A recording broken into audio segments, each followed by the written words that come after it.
Better twal a jolo wun du juma tin pino ka wini wai tar paluo ke da jui wa beru pen chandek me bor lok e kum lok mano wa no ni gudi chwinywa amir jolo panelist matie watie ki Reverend Dr. Alfred Banya Jody Be apoyo. a jolo Mego Rose ken ke Lady Grace kidang on tiga neno child gen a jolo ruot Fred Ngomkwe apoyo to twalun ke a jolo I did the band. I'm Dr. Caesar Chat Gador, Kachak Machine. I just want to do the to get with your band. Nanny Connie, 1 minute, Kao Tigi, Duan, our 12 choy, and a pin back for Kwan. Team, what to get look at Lutella, Kachir, Kichik Manyan, Magwak, big hatty, a art, may check. Will pay you need Bitcoin in your IT, yeah, truly need.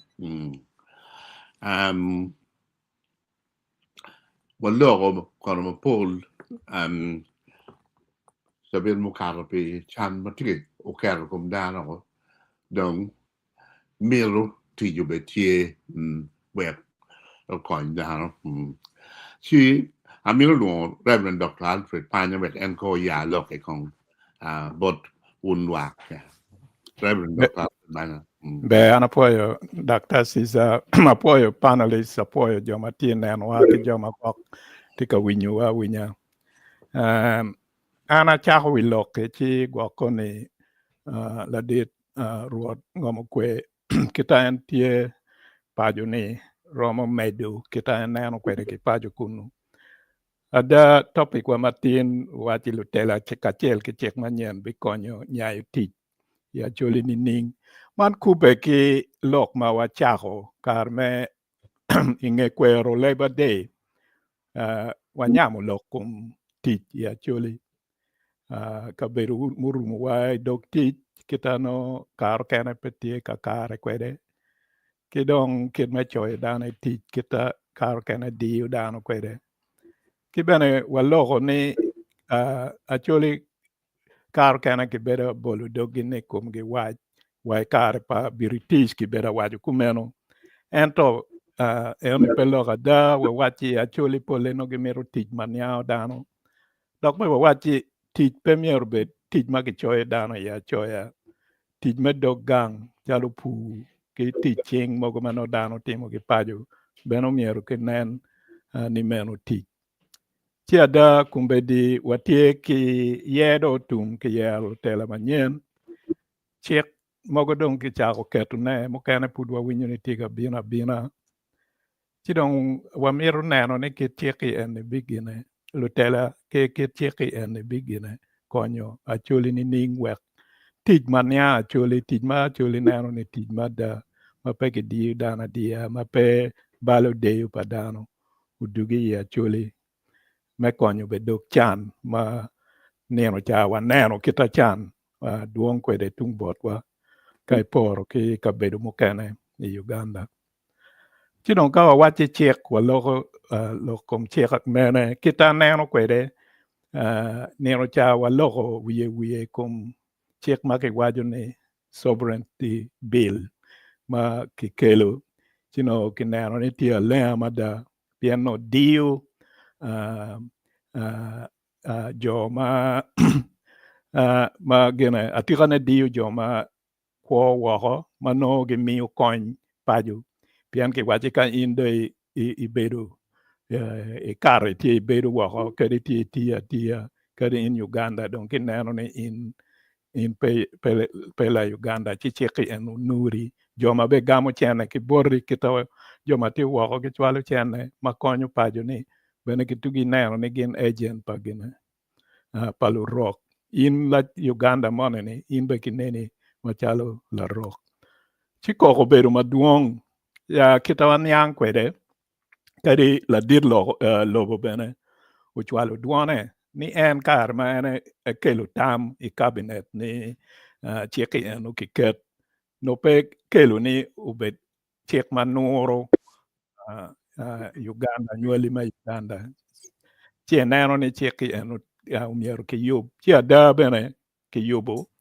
ki kwanyo en church mano wajo ni ka in la Uganda ma do iti woko ki neni machalo in pe anywali ma Uganda ki kwanyo eno ni ho ci eno ni olo ko miyo gine omiyo yom chwiny ento kamukene bene tie ma ki wajo ni ka in kadi ki kwanyo ka in idonyo lok ma ki neno ni tie lok me politics eno ni pud duju iporo idog bal ci dong eno ni ubiluke ki kit gwak nyo ki bineno kwede cheki eno pien kar kene ka chalo bot tung malo lok me ngom tie matek ci ka dong wachako laro lok me ngom eno ni ki bineno ni watie gine watie politics keje ko eno ni duju no pud gine ne tie peko no pud tie kitano cheki eno ki bikero kwede tich kuna no ki kwanyo ma wawinyo ni bebe ni bigine pud ki bineno kita ki bikero kwede tich ada pud chek me Uganda wajo ni pen chek me Uganda wajo ni chek kak ukati kumeno peki romo keto itich wanga la dir lobo ker ye chien ci pud ki tie koro ni eno ket ye chien en be romo dwoko me wajo ni kong dok ki yub kamunyo ci eno ni du kare me koko miyo koko ka pud ki neno gimo ka be ni chek mogo ikine pud tie ma pe ma romo nuro dano pud koko ki romo chwalo ne meno chek madong okaro chikitika yubu ne ngur tie bene chek manyen ma obibino koni gwak ladit ngomo kwe ruoth ngomo kwe gine romo konyo kora ye ento ngur ma winyu yamo wajo ni chek mogo tie ma kimiro kelo ne ma miro medo wel mwaka ma joma ki yer ki me bedi parliament miro gu bedi ye kita miro ki ye kwede speaker me parliament bene ki miro kelo chek me loko ne ki miro kelo chek me medo be mwaka ma la dit lobo miro gine uri kwede ike ento dong ma gwak bi gudu kum watu twala ye chek ma ki miro kelo ni gwak ma doke kum ngom kita unu ngeyo kwede kani tich ki kel ya chuli pol tich ma dano tiyo tich me pu ci ka ngom dong pe ci eno ni bi gudu kum wa mara ci dong cheki eno no miero dano go gine luket chek matung bot wa miero gen go nen ni gina kumeno pe nur wa ka cheki eno ki bikela da pien kum beddi kita unu ngeyo kwede lara ngom tie lok me adonyi magetika kwanyo ngom ye acholi tie ci gwak cheki ene gwak ki bikelo me jingu kit me bedo gi pe wangeyo ento miero ki gine umiero kon ki gine ki bed ki tami ye en tamati kumeno gina miro wacha ye ni chalo chik ma miro medo mwaka ma lu member me parliament gubed kwede i kom me parliament eno ni bene romo gudu kum wa pien kum bedi joma tie parliament joma pole gi jenge e kum party ma tie loj ci ka chek ma ki kelo chek ma party ni eno miro ci romo karo ko piu yor yot mano ki kwedo tere mabe kiti neno en me sovereignty bill miro karo ni ki kelo chek ma rachi ki ruyo ko yor yot ma kano peki gine ki mako break no kono ubedo marach chiana ngeni me sovereignty bill li ki loko pien no pe noro acholi ke kan ento noro bene joma en kitung joma tie loj pien kai neno kwet ma ana awaju i program achiel ma wabedo ka neno lokum chan ke kit wel chene ma ki woko ma chiro Uganda ma dano chwalo inoni joma kuporo chieng gina gi chwalo chene maduong loyo ka joma tui Kampala e Buganda lubu kogi ka joma Busoga lubu kogi kitung botwa welma wachwalo tie mere ento pe dit chalo pa joni eno chi eni do bedo chali wachi udo magoyo nyeke bene karo kene goyini ayo weko neni gwok John gugine gunen udo en magin gubi kelo ni gwok bene bigoyogi chumiero kon ke ngol gine ke kin ke katie break eno mi gwok break eno ke kerone abedo kitam gumeno chimo kene mabino ni gwok gwok pe bi gudu kum gi tutwal gwok bi noro wan jo kene ma pe watie ke gine ke kero me lochi eno mi ludirwa mier gunen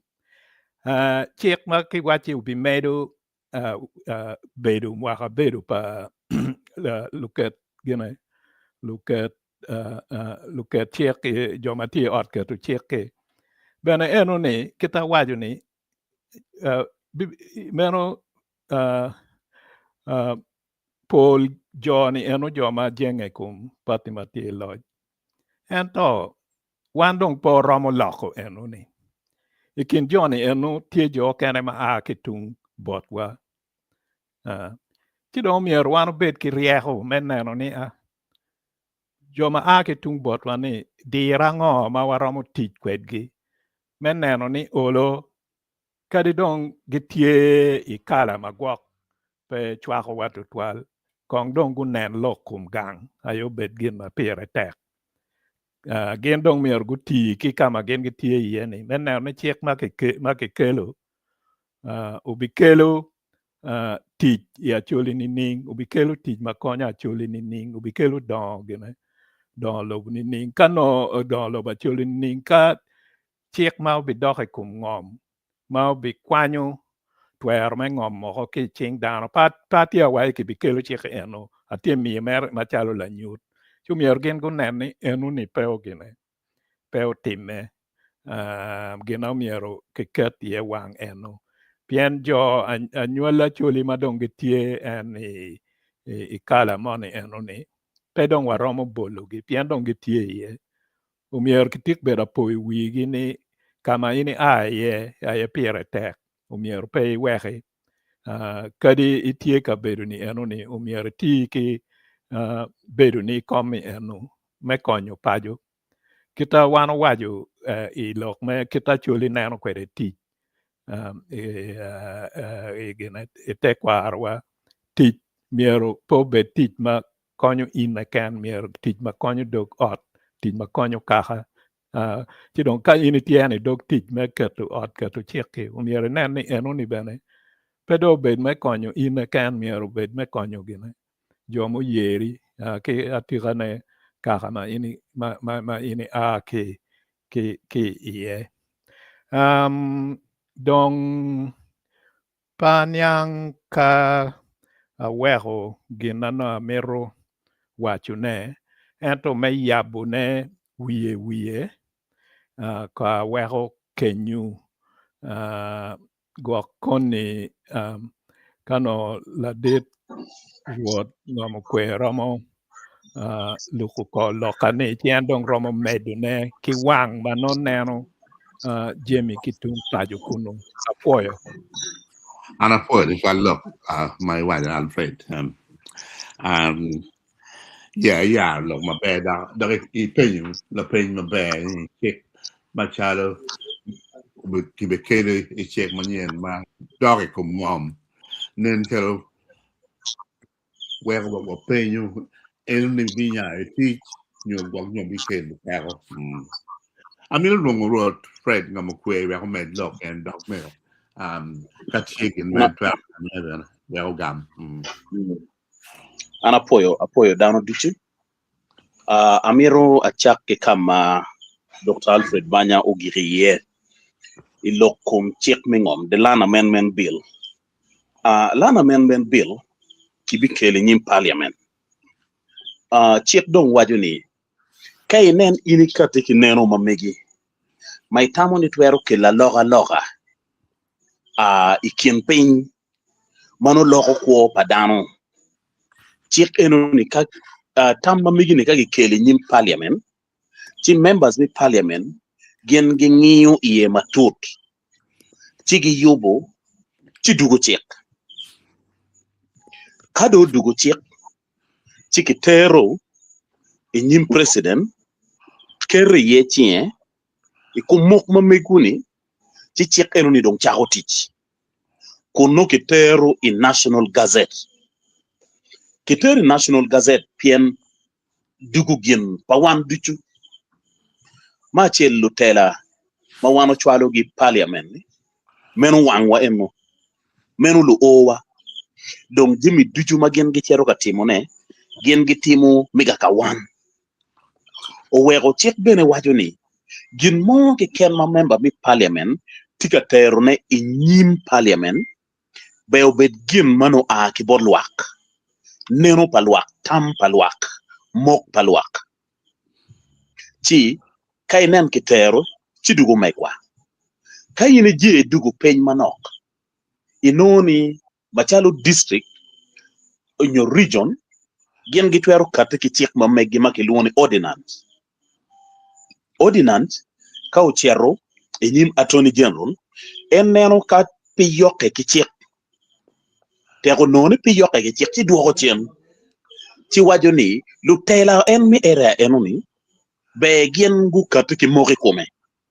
we gen gu oni chi kay nem gen gu oni chi ki duogo chien chi dong attorney general tere gazette chi dugu chik makonyo era enoni utime ikare ma waneno lok me mato kono ukaro lajo lok enoni chake ki ot bora kachiel ki mono ma uno beru borra ma kiluoni tesa gene chwaro tim wachero wachogo signatures eta mir wachiuni wege ui level ma kiteru neno ma megi wego duk chik gene piyot ibi yoke ki dano maduong an dano chako neno moje la chen la bulle the alcohol ordinance matin awinyo walo tela mukene wajo ni gina yegi kate kere pegi ngeyo waketo chake kere karma wano kate kineno wachero bodgi watero idgi gu kwero la jwaji ni wano tika kelo pero bodgi eto madung gu neno jemene tika cheri gu chako ni gen gitwero duongo councillors ero ka giluo one bay wa facilitating kar enoni no foot an loyo refugee law project gu achoyo kun worro ki board director mamega mi konyo council wek gu bet piny mi facilitating gen wek ordinance ukare wek otin watiki alcohol ordinance madong tika dugu a national thing pien dano tika borrowing ki kum ngoma watimo bulu kanyi kayini biro piny manok i level me sub county i level me village dano gidigi twero mi kate ki bailo eto dujuweng be po olweny ikum chik madong tie atika kelo man machalo guri milok mamega pien ka yini neno duong ikum neno maduong magen gu katikere ena ye ikina tie the land amendment bill malan amendment bill ni ginu wego futpu chero mabo pien dano pitika yeng kere pien gineno we nenu ne tima tut mil nyo twero mi loj mi ngom matut ki bot luare duoko neo bodgi mi kwanyo twero ki bot ngad makero ne pe mi ruenyo neko pien wajo ni ikin section mage choyo wajo ni kainen in pi tiga tich ki ngom tibe gamento ket muchori iwi wek ini beta chulo ne la pen moge penya yeni dong ibi chulo ki chente mene kadong ini pe moge kero mi tich ngom kiti gamente mirne ibi chulo ki chente mene mario tich ngom tere ni ngom pien ana twer weko ngom ma mi beru maga dek weki uroji ka weka tikere ana twer weko ngom ma beru weki agoki ye jimi machala nyiri gi olo gunywal weka beti gena chama nyolum mano ana tiyo kere ami geto ot mamega now jimi eni duju kar mo bieno bo dano nyamo gu none ko neno ni pebe dano katiki neno manyen karma wano beru i Churchill Court wano wajo ni ko un ko duogo neno wopeny ichane wano tiki yo ang'wen makiloyo ki ng'om Uganda ikine tie mailo manonge lobo palo loka kamalo loka duchugu beru gu mogo ni twer mi ng'om mamegiti ching kabaga then watiki freehold ng'om maberu megi dak megi matwal makun in ne twero mako nyo twero wilo nyo kimini chi chero bot gamente miyo in twero mi beru wen ng'om eno ni matwal kidong watiki leasehold twero makimiyo iri bi beru wen ng'om pikare moni makai nen kar ne otum chi ng'om eno ni doko bor duere twero beru gamente duere twero beru ng'at ma omiyo in ng'om pikare moni kidong watidong ki customary tenureship kama wan ni iachule kanyi ni chake kara ma dimola gubedo guwajo ni ng'om ma iachule waloyo malupe kite kwaro mamekwa so be kilungi customary land ite customary tenureship kino ni gap tiye pien adek ke duju kai nen ini no wara gane kun aki bot gamente mamalo ero customary tenureship ino wara gane ki bot gamente matiri machalo the district chairman land committee ena yemiyo in certificate of customary tenureship kidong maraj loyo ne ka yine chero imap miwilobo imap maneno lokum ng'om makidone the cadastral map inoni customary tenureship pitie reflected weko ka yine yabo cadastral map migulu city ibino ng'om manoka yetiki title an kai penye ni ng'om egoni mukene ni pegi title pingo pien kitika loyo ne ikitimate kwarwa mogo under customary tenureship pini ruere pe pini wegine pe wegine tie bare gap money tie ikit me lo me ng'om enone so nero pa wan jomo keno beru tie ni un members mi parliament uter unu lock any parliament me customary tenureship obera roma ke roma dek money mi mailo freehold kidong leasehold wege oberi cadastral map oweko ka yini biro kanye no tie dul mo makiluoni zoa magubero ka konyo twale inoya ki yo moro gikonyo in wek ini nge wa ng'om mamegi kipere yelo choro under customary tenureship gikonyi weko in bene no certificate of customary tenureship eto gineno pino tie reflected cadastral map kama luoro wati eno pien kenen la miro ng'om ma ti achuli chichero iland chiwajene amiro ni kanen amuoro bono nen ninin chikone chero no titles gok piera bor keken chiwajene tuon ng'om ma title le pe ni ko manyuri wege ne pe chidong lweny dong chake dong kekenyo now wek wano lwenye kom kit mi donyo ka lwenye kom wa ilokom ng'om kongwa i level mi aloyo ng'om mamekwa uchiere level maruma kiloyo ng'om yu adeke noni meru gin matamo na meri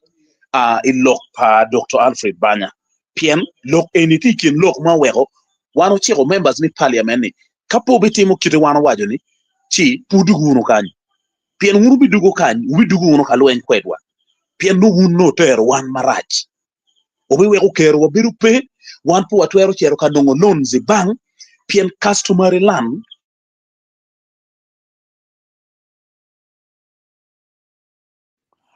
akwar wenyi ruon todo angeni wak ter dwegu the men in my fura twero confirming bodu ni tie kaliere kamoni bile no ti kaliere kamoni meru igin hello mede wati wenye la dit Caesar yes ti minya watika wenye yes so the land amendment bill futika tika angin kamoni tika liere kamoni ma oro ni no mo ubi dugu chen but this time anatamoni power of the people is going to play a great role when bill no kati piantika di yodano odichu in Uganda now kana chero I bill Mario the sovereignty bill has become an act do o yeni wang madong la dir lo bodo kerre yechi ki jimi iguni o duchu mak pikare moni en mawano bedo kanyamone ni chwero iwa pien wanone tika D1 jomo kene nen tala Uganda gidiga ko I comfort zone mamegi majimi mo kene dong pengwenyo gi dong tutwal so parliament ki loga winya mawano winyo ni members ni parliament magien go tiar go ker kingini chik eno ni be okate kamaleng kicholo gi million 100 meno loga winya mawano winyo kirga beri ni kichoyo ukapie public papers madano wengo kwano da goneno so meno tikien gin ma wanone diwa now bill mukene makikate kere ena ye the building control act now this bill any mado dugan act of parliament ni to me bill any itikin bill ma ana supporting pien ka yini neno in record Uganda tie country achiel ma laxity dit total kuna ini no department wentie mabene ka ini chero ino joba ka ini neno papers gi no giti qualified ero ka inde dugu ikit gimitich inoni tich gine goro total ni no mo la dit mo achiel karmo wabero kwet gi Silver Spring chuwajo ni buildings ma Uganda kano beri South Sudan no ki condemn ngeno wen pingo pien standard money peki gwogo gin madano na yeni ka an ngomo kwe tim akati ki plan bidon yengo gina gen eno eno o wego ana mero na kel pat mi chekene wajo ni wek ini yup ot be ini chere nong engineer mati certified a qualified certified engineer where en ukatiki the architectural plan ka en goyo plan mi odi goyo kundo biro ingom mamegi uneno chi unoni upore plan enoni kitero for approval both district engineer and city engineer now city engineer mafut pio approving plan mamegi be obin ka chel ki surveyor ingom kama ot enuni kibe yubi ye obinu unen chaji pa ngom enuni unen kama ngom enuni tiye uneno ni ngom enuni ma chel yo pugoyo ma rio ngom enuni pitie I wetland ma de ngom enuni wo pe ye ma ngwen ngom enuni pitie ngom pagamente ma bi ngom enuni infrastructural development plans okene machalo match pi koga badege pugoyo kidong ma gikene onen ni plan enuni fitting the bigger mother plan mi area enuni kado neno ni enuni opore chichero keru chie iye miu it in keru now chiek dong wajo ni in be chul that engineer the district engineer and your city engineer wehi enoti man ma chiel tij mana kanena kwano ni Mario ka ini binu ichago geru mamegi from Tongo Foundation ka ini Tongo Foundation en be obinu lim un pin unong nitika kare kitima ini kere church ibio kiu mamegi ki plan mamegi kado approving ni foundation netika kare ini chago water foundation en be odukchen uneni materials ma ini tikere katich kere tie standard kitima kichoyo kere then kadong inde war foundation be enu bin urot foundation enuni mineno neni mixtures ubero kakare kijimi wenti kakare mini go ahead for step 2 are your water wall malo ki pillars gini be enu checking oti para wang ma ini tie roofing out now ngomu wego anakelo man mu wego ambena supporting acting Uganda kanyo waruejo kwa padano maduong machala dukimi uri maki yubu manoti substandard ki materials marajo ino mi ka rupo kuyo malupe ki standard mamiete ni ki onyo kuyo maduong cement manok viability dunyo kerne dugu no ot poro Mario ki chero ka yupo ot i wetland ka kamati dagu nyo pi ponye ingeye ot poro onyo ki chero ka yupo ot i romo ni mano be ot tipo beriye amira mi la bolle i mupima ki gate ba peje tie ot pa director mi gulo central uneno to eno wilo ot eno ni kibot dano mo madong patwero wacho nyie kara mangap eno ni uno uyubo ote mi beru growth mati flows ariyo kiken eto kidiyo gengu ilo uchere flows ma ngwen puri kare malach maga maroma ngwen angech oro chero unaleo kimalo uchero jenge kum ot mukene makiyubo ma gineno ni okelu lok ichawani bangyo ngomo time ero gen go chero go toro en the last floor ni kiken go toro the last floor ni kiken now ana pay engineer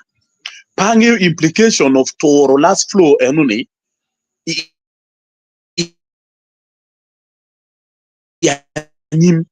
ot enunu be beru ni so this building wa me checking quality konyo wa mi neno neni compliance tie la mal ni ginma ini kercho ene ginma ini bitiyu kere beda konyo wa mi keto engineers itich ni kare duchu in be chere rori wehi kay nen pero bibine ya nim ko ao ke kom ruet ore dugi kom in engineer pien ina ye may beru de supervisor ma ina ye mi e go ahead da guerre ni gine ki yoboka kare ina ye ne timo na kaka so mero ki gin ma atamoni akel o wero bene gen gu kapiki boat manyen ma boat eni kilwoni National Building Review Board ma boat eni tiki twero mi kwero dak joko tik mamegi tin ananem ne magu kate kamalen kon ge wajo ni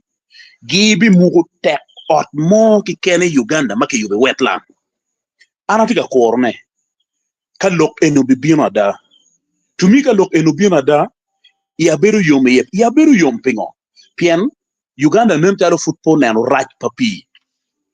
ka gina chiel tie mabe pe getem chuke ye ti pi bino claiming territory now pi twero beru 50 years neno mo dugu chien ka claiming territory now building eno no be dano be to manotino gien maraj tutwan o an atikin joma supporting act of parliament ikin bills mo bino mo kene ena the income tax amendment bill gien gitika neno lokum compliant kidung ikitima kitweru la chukere kit mirayu muchoro bill enini atamoni oberu bill achiel mamiete no ne kinen maturiye pien entiga neno lokum cross border payments ento wigamente wa will kom gena chiel nitie mistake mo magien gi making eto gidi alokore dugu nomono ena ye mi waiving tax waivers kimiyo bot dano maduong to twale Uganda en tugu maraj percent nente maron piera bo ngwen ki wiye pa tax waivers kimiyo bot foreign investors ma foreign investors eguni ka kimini tax waivers for 7 years no nyoro Uganda kwiji la bole ka joma gitie in the mining industry tie mien rozo ken Uganda makani ini mining for 7 years chidong ini ibi weko no gimoro pe aya inuni en tax waivers ini o weko jimi maduong dano donyo kere Uganda gibino ka piem ki local investors amiro miyo la bol tie choboria mo ki kobo ki jemi mo kene mi jukon mage charrogi Uganda kan la bole gulo kan do chat ginene oberu letiano Egypt lo chat ginene oberu Eritreans lo chat ginene oberu Indians ero ka yine tuoro mabe inore jimi ene kikamu giki Egypt jimi ene bieno notino tax free ero jimi ene kagu bieno machel quality ki gerbe ento wel ma jone gi kero kuntana gu noni kagi en galvingo inge de fak ni gen gimiyo machalo lon ci dano none chulo na yot ni mego chulo ali mia rio ci dwe ki dwe chulo ali mia chel pedwe abi nyo pedwe abi chel chino item ne chulo ali mia bor nyo mia bier nyo mia bungwen ci ino kin gang ka wen dano tika gamone now implication enoni dong tiningo ikum jimmy mawano producing locally competition enoni goye wa pichi la bol mario ena is a second hand items kono bongi kono kono ngo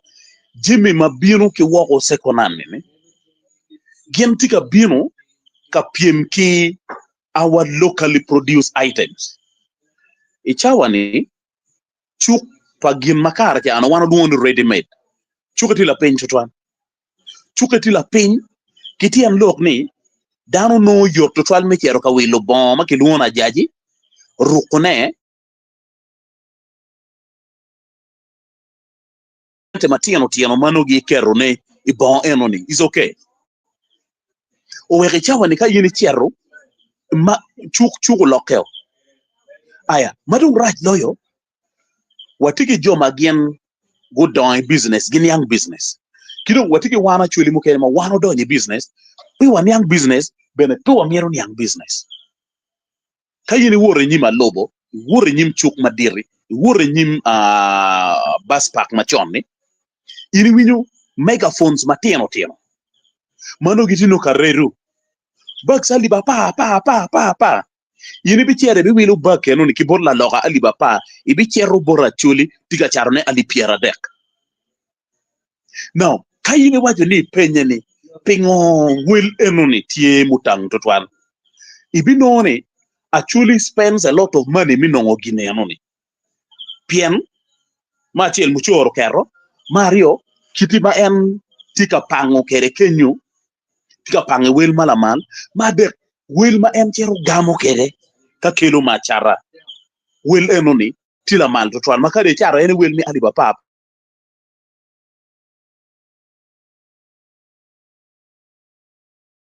dos pigino o wero eni chira chiel ma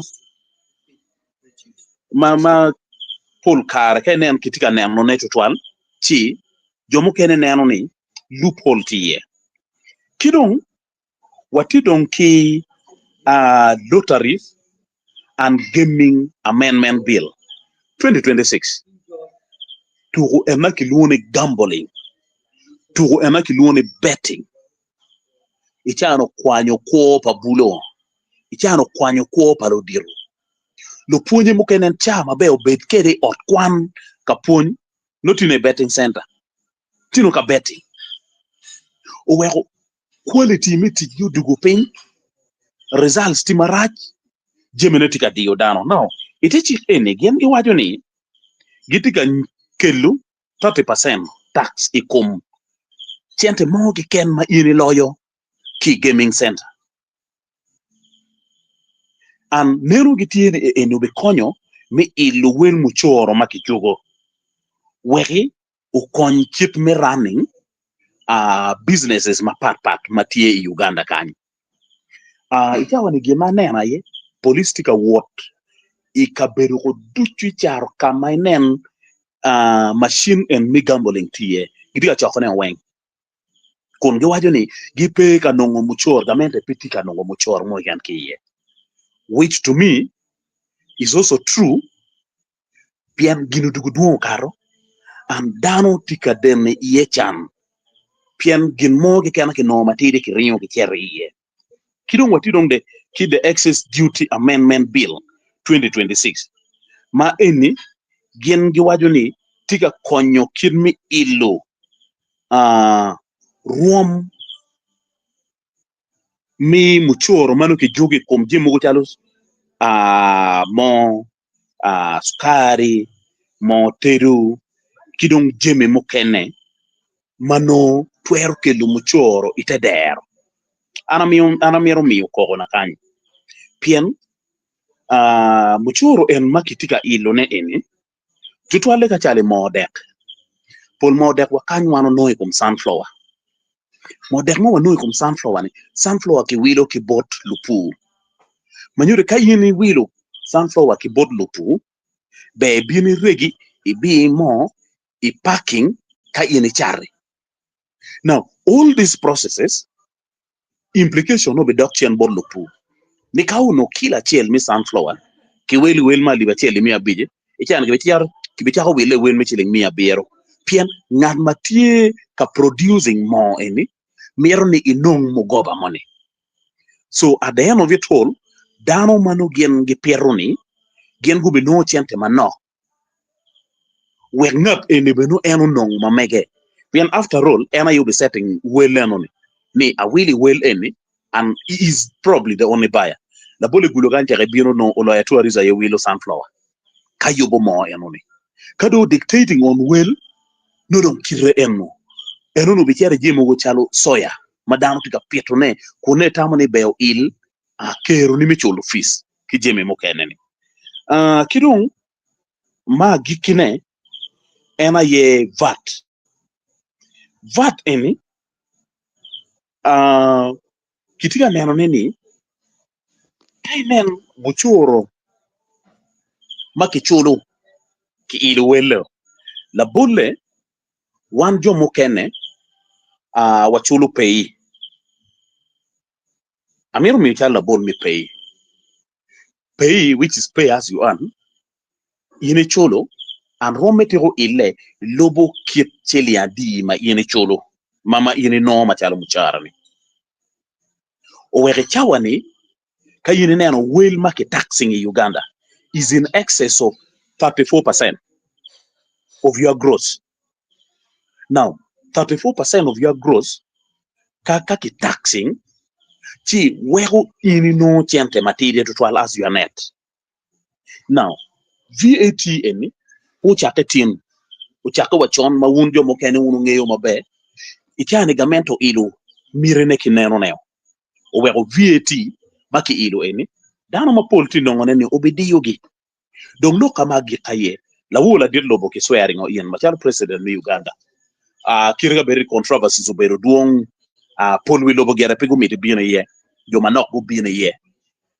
ngat mo ke ken mu chere parliament mu akite party no chung ke manifesto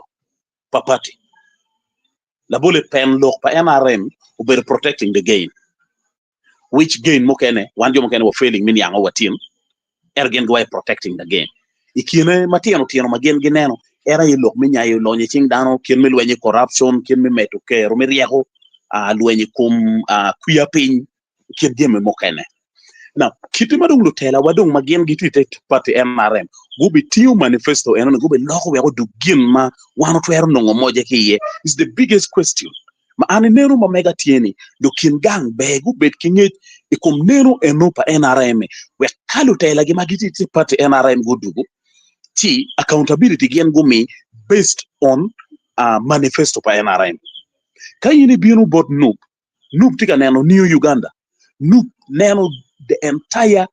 reconstruction of Uganda. Now, under reconstruction of Uganda,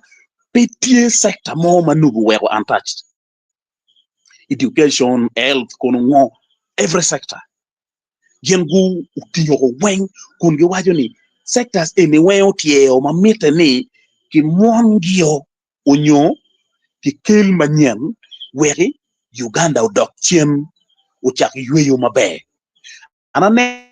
position acquire the sovereignty bill government president football signing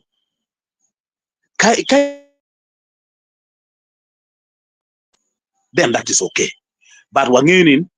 this government mo bino in this new era of 2026 2031 obino kati yuti mamege at the point ma chamo kene sovereignty bill ki be signing Kenya so we go one machalo lu bol kwi mero wa keruno lo tela ma wano chwalo gi i task matek miti yugin makela loga ma megwa kidong ma pat ki manifesto enoni la tela chiel be obet kineno ne mano konyo lukin gang illo ruomgi weri dano bera gonya ilok mi kwan lok mi yoro kom lok mi pima leng lok mi kaberu lok mi yo lok ma pat mano diyowan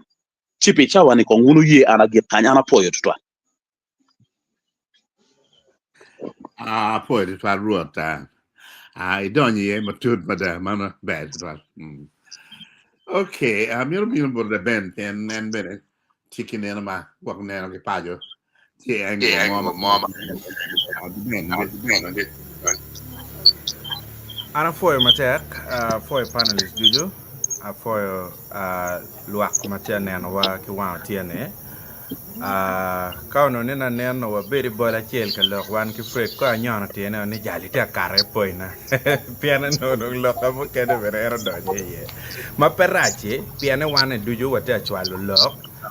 wek luak win dong amera po into twali ye fred piani oluto ikonya iwero loko kene do kara lutua uye weka wajman kit mano dong aneno bere chawa ne do dong manok uye weka tong wiye an ki kit mano an ngech ma mega tikede ma ngeni pol danale inyo weng pian an pol kar ka tika lok a logo yung isait pala kien gang mano an la kien gang so mi a lok cha la kien gang la wara dong lutua wan wange ni lutela ka wan wa yerogi lutela gichero kachung kidwan mano wan wa chwalo gi ye dong anangeo ni ono por tutwal ni kache nen lok ngoti mu binu chalo lok pa billi enini me sovereignty billi ono mir gen bene kongo o kere botwa kirika yawno en kita yang ini neno no yob ki yobo ni rally tie e baka rebian rally ki yobo e nyima ta achalo guru kany onyogo ki kit gum ki yobo boma ground enuni kauno ni yang ko waromo dak ikori type tela enuni no romo beru gen mabe twal nyodano tuke ilu chingila wa chiel mawai wa ye onyo wa kwer no kong ini bini tiro bodlwak lwak ko ngeo gen mon ma ki mer timne mano wek wun maka kenyo ni duonu ki twal enuni kauno ni yang watika meno ono lutela romo beru accountable but lubol kui ma meki eto man kumbini inini jemo long olaka tu lung tore yang chon wun winyu ya choli ka kan bene wan watigi lo member me parliament mugo magen go cher chigo wa ni gin gi cher ka making agreement on behalf of choli madong pedong bena choli man wa in law e constituency ma migini eto no dong intiga cher ka moko tamio pia choli dujo cha tawni mane in tela maraj twal dong pangyo ngoma pamiro donyi kom ngomu kero koritela enuni kitano waramu la ko kero koritela enuni baramiro wajini mono enuni benti pera chel ma wan watikere wan ananero lokom sovereignty bill enuni ma wan wabel ka lokye necha wa lokye ben picha bera rio lu dong lok te kamano jua Uganda tiki pero maduong mauno ikiana kenyo ano no aneno eni wachon pian emphasis kita nen kere ki buung bot jomo kere maguber katemo chung nyo nyego tutwal katemo tiek to lok ka sovereignty bill gitika lok chali wachi working ngene ko biri Uganda tika mer gwoke ki kom tamogo mabino mano diu Ugandans anda mer wacho man ni Uganda no mer kama guket ye kom gitutwal en ka kamano jemi madonyo i Uganda mapat kilok machente jemi madonyo i Uganda ye kumbid ni pian ka in ana wachi wune kumbid in ino tie products mukene mano bene pe in rom chere no ata wa kono certification gwa ki UN RSB no pere mano ini no ni product matika donye enini no product mano agwa ki smuggling ki yung i Sudan product mano ki smuggling ki Congo chi korgin ini tika time matera dada makau no lep mano don kone ki waje ni gwak di ben level raj mada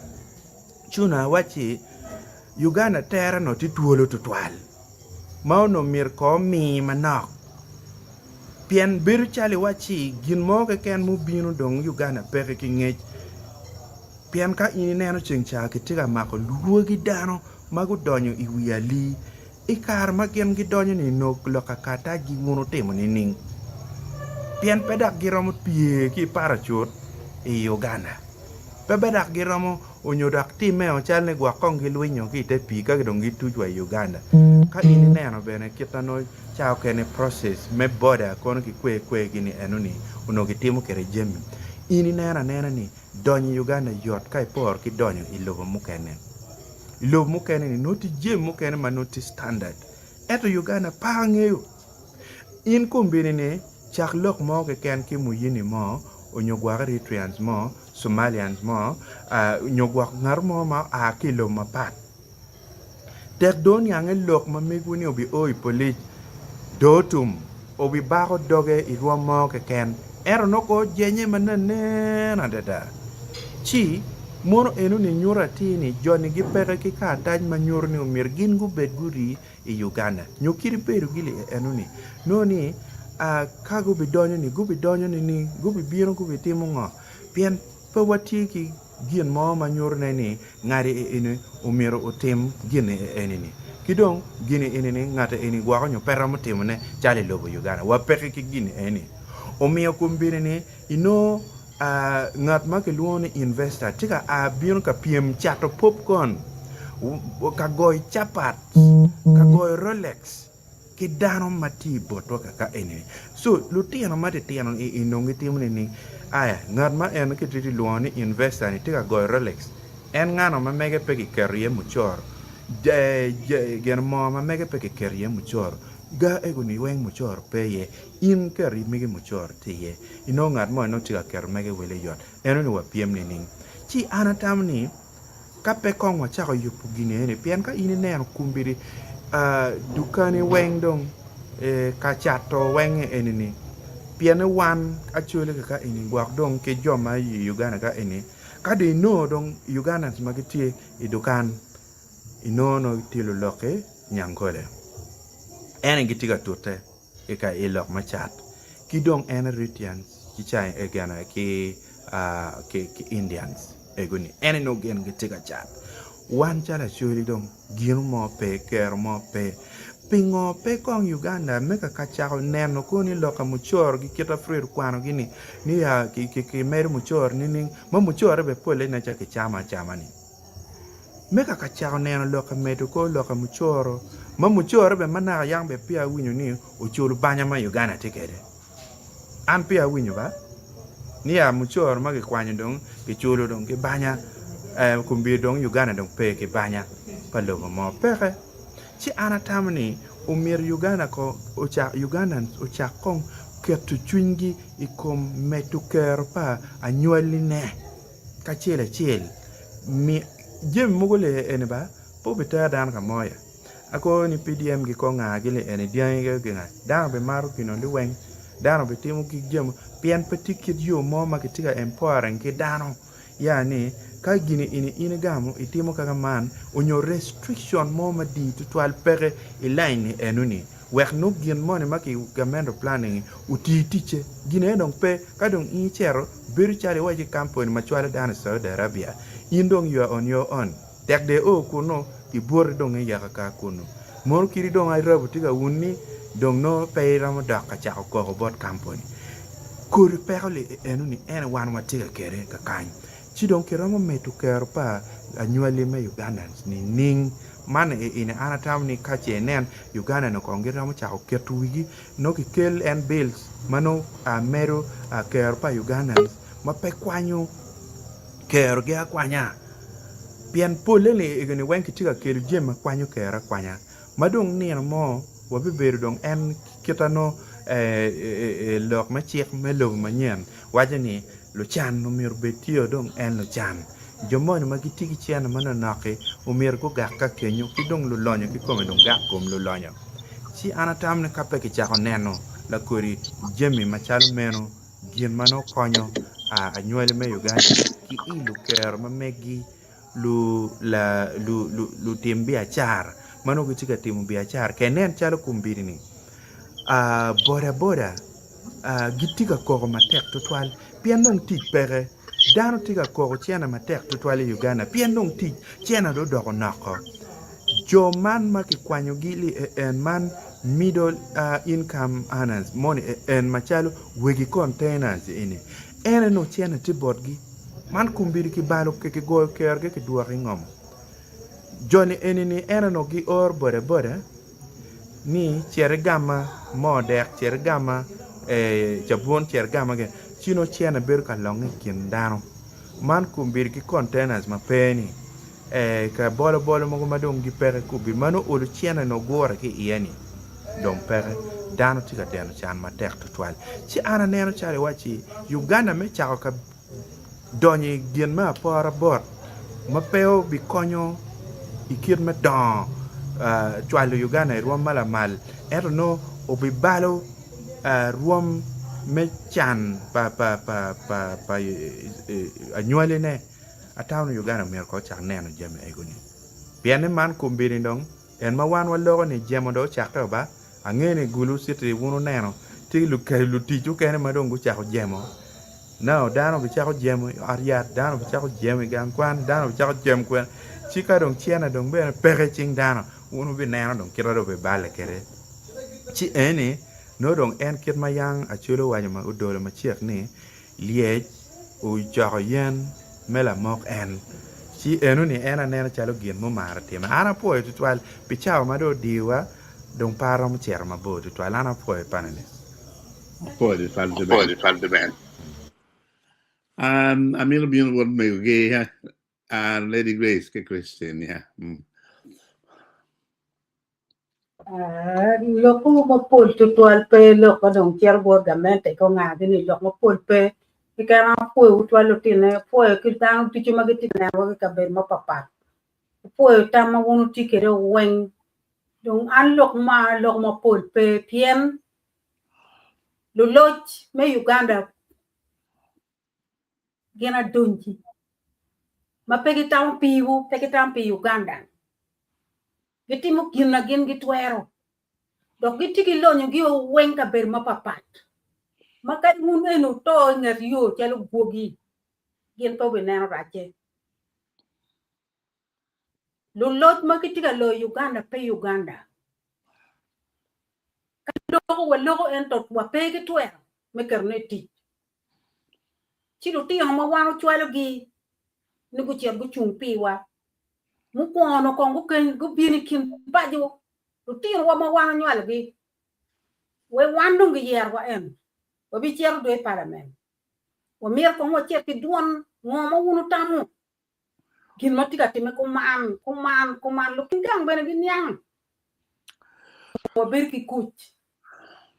ente lo tinga wa wen kra pa ni wa ni a cham gine ke kan ngar mo to pe ka pe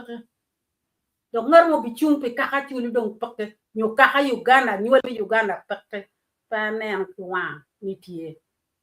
pien yo ne chane dongu no ni lo lobo a chulu wo ni pi makela lon ki da lon be na da dong gi tiga lo nyo be mu ram kan gi bi wekwa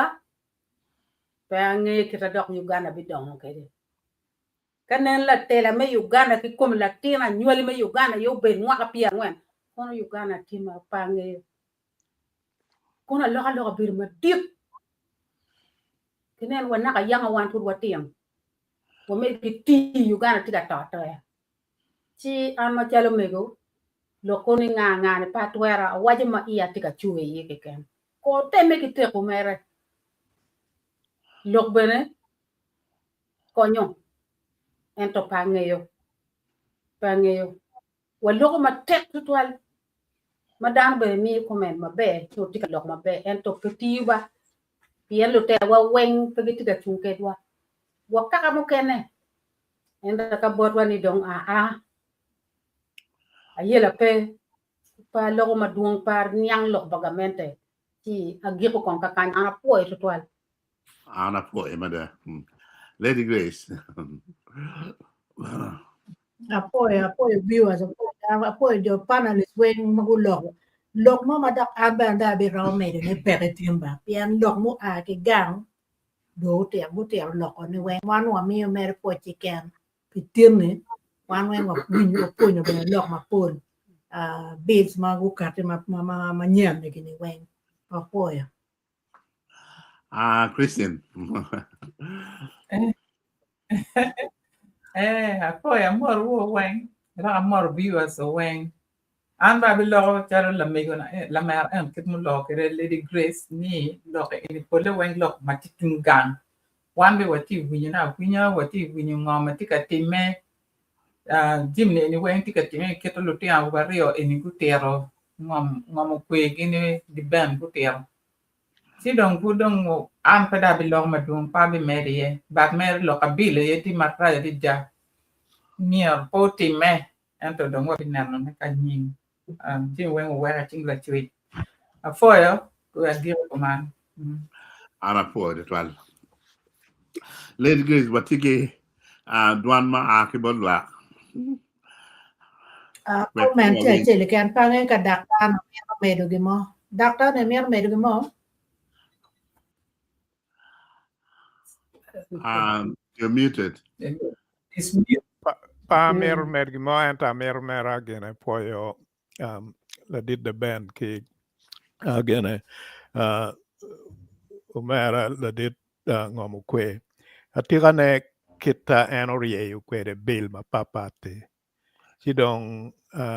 gina pere tera ye meneno kita eno ni diu kwe de log me teach ya choli magwaka watie ki patu gwakwa romo mede kwede atira ne log madok kum ngom ke loka eno waju ne log my customary tenure nyo rom ma ngom kwaro umiero ki yele meneno ni ubini rom marom ki mailo lan maka gina chiel mano waromo tiji ye matek me weko lutela wa gugina gulwenyi ye en enoni bikonyo wa mada en aina mero wacho enoni kidong medukero palo tedero kita en wajo ni chalo lo pu kar kene noni kibino kiwilo gina sunflower iwel mayot pi lok me excess duty amen act enoni umier kinen ni kijing kano chiek motie maromo kelo rocho erin dong mier bet lutela wa matie te dera mier gunen ni lok me jingo nyo rocho cooperatives makonyo ko lutedero konyo ko do pu wek pe luchat madon gibin ka gina gibino ka wilo jemi wel ma piny wek no cooperatives ay konyo dano ki gina ki chato gina pura gi eno ni bikonyo jingo ko lupu ki bene weko alany ma lu chat ma gibino lu wil ma gibino ka wilu jemi wel ma piny pegi gina pegi romo lanyo gi ena e gina no atamo ni gwok umier wa mede wa nen kit me neno ka Paul Jemini en ni weng ki romo konyo kwede dano ma pajo ki tam wek ki keri tich apuoyo ni ladit ngomu kwe no dongo chako lok me customary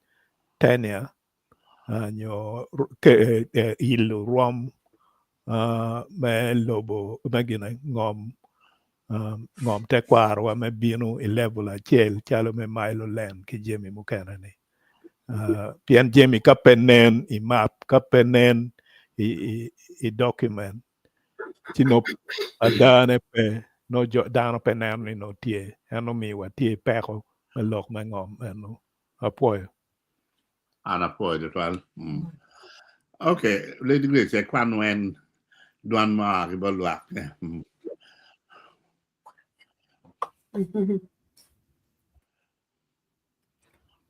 Yeah. Budak tinggal minggu. And what you can and not want to join going Max Brown. Why this is good that leaders are coming to media to address issues concerning our community. Tika po men nano lo dir giti ka bini ken down mere mekiana men nano en lok mati Uganda ni no down to bil ping giti ka lok ne yeah for Emma Comment Yeah, Alfred Gen K Fred ngamo kwe go ker we go tell we get chair. Why gina ngoma mira wala ye. Apoyo jo viewers kono apoyege tiki viewer na mone nye Ochieng Edward is a young viewer so tika mtalo yara mot yang wa nera do so tika po ne ano pa na mona chel yes Mother can more chen Viewers comment do to more. Okay, one point. Point to 12. Okay. Avoid panelists, do you? Man, no, many Kelly, I give me you, Martin. I do all on one lady grace, we're all program. Okay. Jadi kalau malu, anda mudah jangan tak biar.